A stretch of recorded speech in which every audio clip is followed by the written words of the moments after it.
Bonjour à tous, je me présente Alain. Voilà, bon, vous avez déjà dû me voir sur quelques vidéos. Donc je vais vous présenter aujourd'hui deux types d'arcs à poulie, parce que je suis passionné d'arc à poulie principalement. Ça fait environ 5 ans que je chasse à l'arc à poulie. Je vais vous présenter deux types d'arcs de la marque Botech, parce que je suis fidèle à eux et je trouve qu'ils sont très jolis et très performants.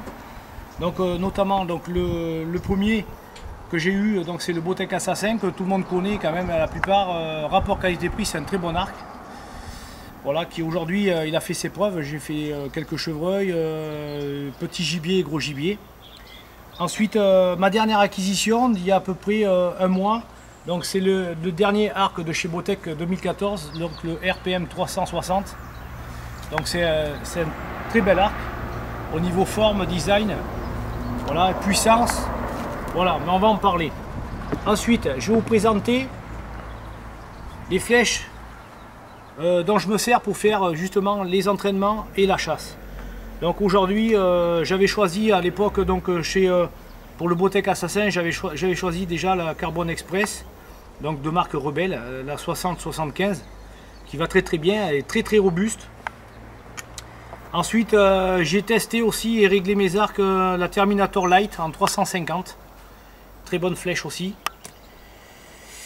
Pour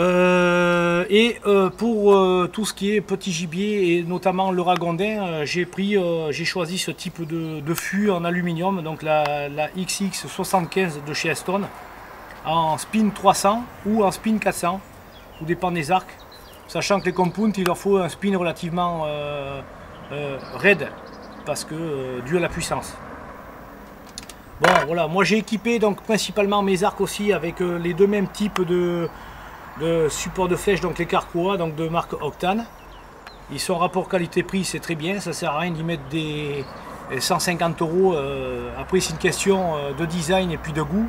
Voilà, et donc j'ai mon décocheur, toujours pareil, donc c'est le True Ball, hein, c'est un décocheur qui rapport qualité-prix très bien. Et moi il me convient très très bien. Voilà. Donc maintenant je vais vous présenter, ah oui aussi, donc un truc, un instrument aussi très intéressant et aussi quasiment obligatoire pour la chasse au gros gibier, pour être précis dans son tir. Donc c'est le télémètre, le LRF 400 de très bonne qualité, et rapport qualité-prix aussi il est très bien, largement suffisant pour tirer à l'arc. Donc voilà, j'en reviens donc au Assassin. Donc c'est un arc qui a pas très évolué depuis qu'ils ont sorti ce modèle. Il y a à peu près 2-3 ans déjà qu'ils ont sorti ce modèle. Il a fait ses preuves, il est toujours dans la gamme de chez Botech. J'en suis super content, hein. Il n'a rien à envier au RPM 360 dont on va en parler tout à l'heure. Donc voilà, il est tout basique, hein.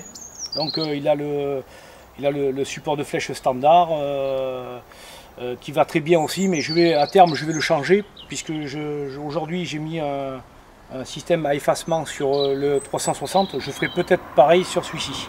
Donc là ça c'est le support de flèche hors stage, mais on a des usures assez rapides qui se font au niveau des brosses, donc c'est un petit peu ennuyeux. Ensuite on a le support de flèche donc à fibre optique en pin, donc de chez Apex, qui va très bien aussi.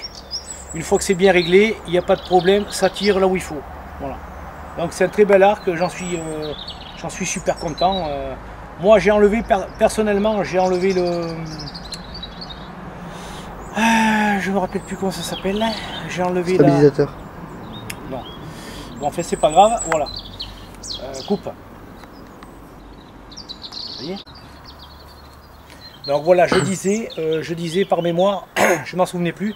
J'ai enlevé personnellement la Dragon, qui pour moi c'est un handicap, personnellement, c'est un handicap pour le maintien et pour pouvoir tirer facilement et armer assez rapidement son arc.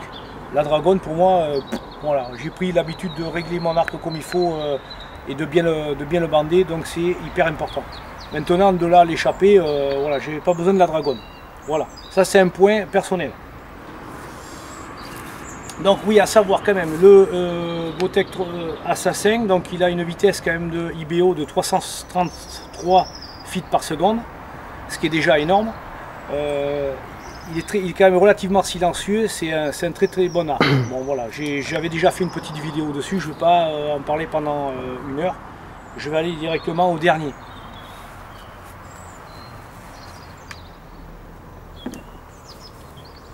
Bon voilà, là ça c'est notre fameux RPM 360. Bon aujourd'hui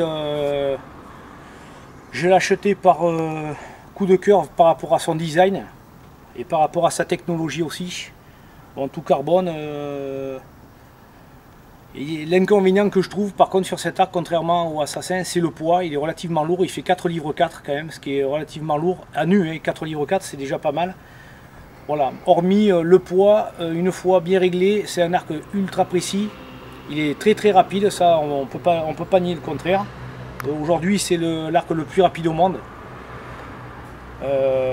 Voilà, là il est réglé, celui-ci est réglé à 65 livres, le Assassin est réglé à 70 livres.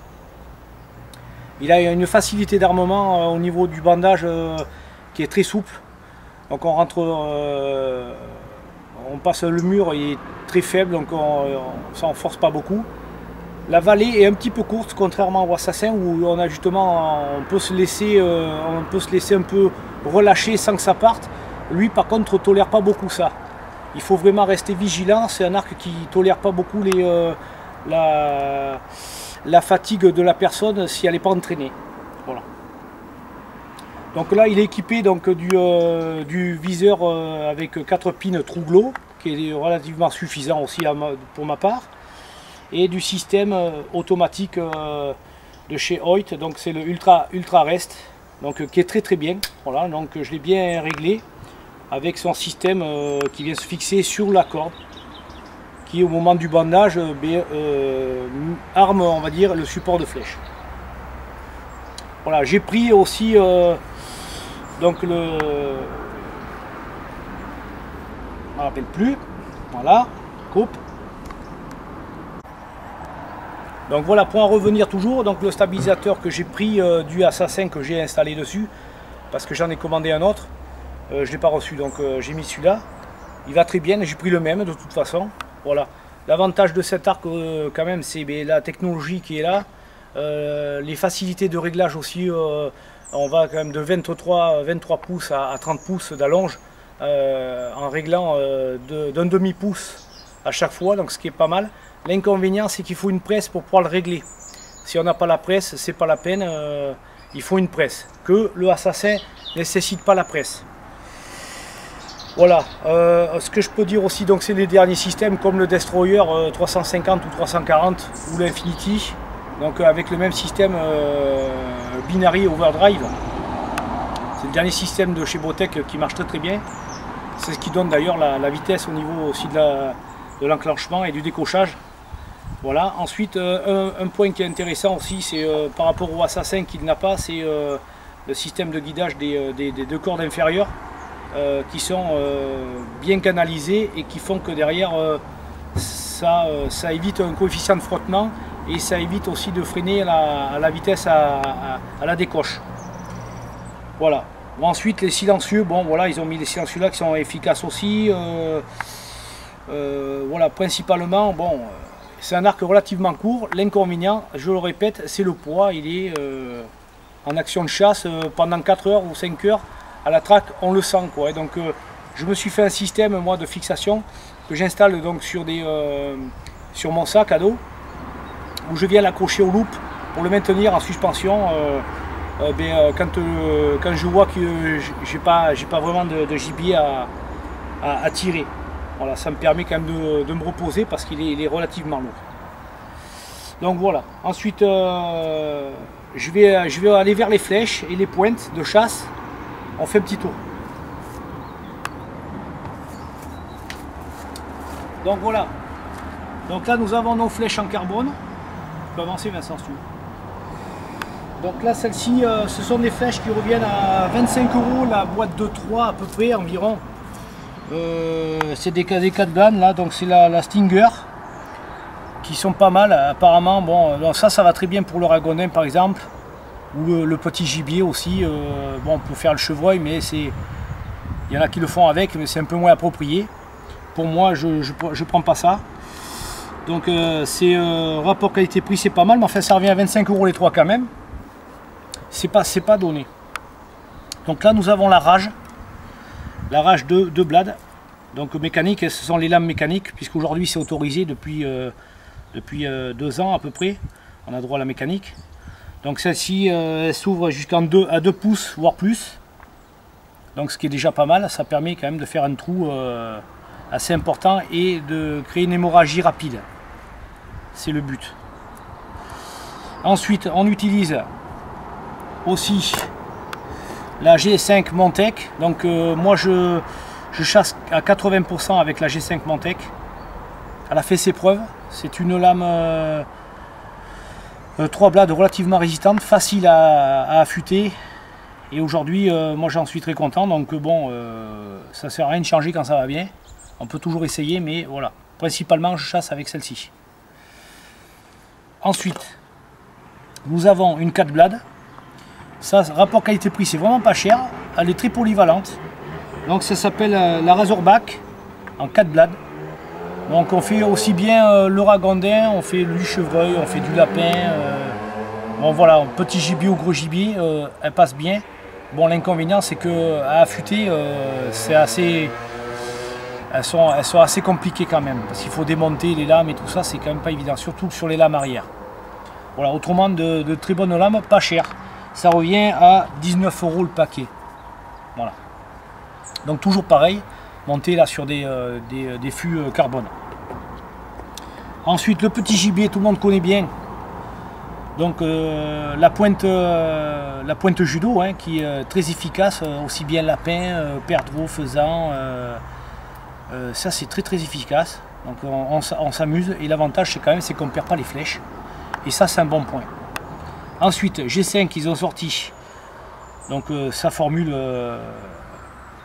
de ce type-là qu'on connaît aussi, hein, relativement robuste. Bon, maintenant, il faut bien régler les empennages parce que comme elle a une forme avec un peu particulière, les biseautés, ça fait tourner la flèche. Si les empennages ne sont pas bien réglés, vous pouvez être sûr que ça ne va pas taper où vous voulez. Donc, les empennages de votre flèche doivent être relativement bien collés par rapport à cette pointe. Ensuite, le fût alu, bon, utilisé, moi je l'utilise principalement pour quand je suis au bord d'un lac, d'un ruisseau ou autre, pour pouvoir la récupérer, parce que ça permet de flotter. Et on s'en sert aussi pour les entraînements, on s'en sert un peu pour tout, c'est polyvalent. Elles sont relativement robustes et moins chères quand même que celles en carbone. Et elles sont très bien, je trouve que c'est de très bonnes flèches. Voilà, ensuite, écoutez, je peux vous parler donc du LRF 400, qui est un télémètre rapport qualité-prix, j'en suis très content. Donc j'ai payé ça, je ne me rappelle plus trop, je crois que c'est 140 €, qui suffit largement. Il a une portée avec le laser de 400 mètres, donc 400 mètres, nous on tire à l'arc, on n'est pas prêt de faire un chevreuil à 400 mètres aujourd'hui. Voilà, donc l'avantage c'est qu'il vous donne les angles quand vous êtes au Tristan, les angles positifs ou négatifs, les distances, il est relativement précis, il est très léger. L'inconvénient par contre c'est qu'il n'est pas en waterproof, donc quand il pleut, il faut le planquer, sinon c'est poubelle. Voilà, autrement j'en suis très content, et là, au niveau de l'œil c'est très précis. Donc voilà, et ça vous permet de pouvoir faire vos réglages quand vous êtes sur le Tristan, de vous faire des repères, parce qu'avec les angles on ne voit pas tout, ça vous fait des repères et précis, de manière à pouvoir tirer sans avoir à le reprendre, pour pouvoir justement tirer soit votre chevreuil, votre sanglier ou le renard, ce qui passe quand vous êtes principalement sur une plateforme ou sur le Tristan. Donc très bien, ça suffit, et ça sert à rien de mettre 1000 € dans un télémètre pour aller à la chasse. 140 €, ça va. Aujourd'hui, on ne chasse pas en montagne. Peut-être qu'en montagne, il faut se munir de notre en waterproof principalement. Voilà. Moi, ce que je sais, c'est que quand il y a du brouillard, ça ne gêne pas. Il marche très bien. Voilà. Bon, bah, écoutez, après, on va faire une séance de tir. Donc, on va revenir vers vous. On va préparer pour faire des séances de tir. Bon, et je vous dis à tout à l'heure. Donc, voilà, on va faire les premiers tirs donc, avec le assassin. Je vais tirer 5 flèches. 3 en carbone, donc les Carbone Express, et 2 en aluminium, les XX75 comme je vous ai présenté tout à l'heure. Donc voilà, mais, je vais faire les tirs. Alors on est à 20, ça y est. Donc on va faire les tirs, j'ai oublié de vous le dire, on va faire les tirs, on est à 28 mètres, ça fait une tirée quand même. Et voilà, mais on fait les tests. Donc là c'est bon, on est sur la cible, on va mettre les 5 flèches dans le gros bouchon bleu. Ici. C'est parti.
Donc là, comme vous avez pu voir, quand même, à 28 mètres, c'est quand même pas si mal que ça. Dans un bouchon qui fait la valeur de 8 cm de diamètre, c'est relativement précis quand même. Hein. Cet arc est très fiable, donc c'est le Botech Assassin, je répète, c'est un très bon arc. On va faire maintenant les essais du RPM 360 à la même distance avec les mêmes flèches. Bon voilà, donc le RPM 360, donc nous allons faire les essais comme le Assassin, pareil. Donc on y va tout de suite. Donc là on va tirer le bouchon rose.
Bon voilà, petit bilan des deux arcs, donc comme vous avez pu voir en premier, donc le Assassin qui était relativement performant, très facile de tir, d'ailleurs il est très agréable cet arc. Bon le RPM 360, hormis la vitesse qui est fulgurante c'est sûr, des flèches, pour moi il a pas mal d'inconvénients quand même, c'est-à-dire le poids, relativement difficile à stabiliser quand on veut tirer assez loin et sur des petites cibles. D'où l'intérêt de faire beaucoup de tirs pour justement faire des bons réglages par rapport au stabilisateur. Là j'ai mis un stabilisateur standard, mais peut-être qu'il faut que j'améliore mon stabilisateur aussi. Mais bon voilà, c'est un bon arc mais qui tolère beaucoup moins de... faut être beaucoup plus vigilant au tir parce que ça tolère vraiment rien du tout. Voilà, mais j'en suis très content aussi, ça fait qu'un mois que je l'ai, il faut que je m'habitue. Les réglages sont faits jusqu'à 55 mètres. Je sais qu'à 55 mètres, j'ai fait des tirs quasiment similaires avec des flèches en carbone. Voilà. Bon, maintenant, en action de chasse, il faut s'entraîner avant parce que c'est relativement fatigant par rapport au Assassin. Voilà, bon, écoutez, mais je vous dis à tout à l'heure, et merci.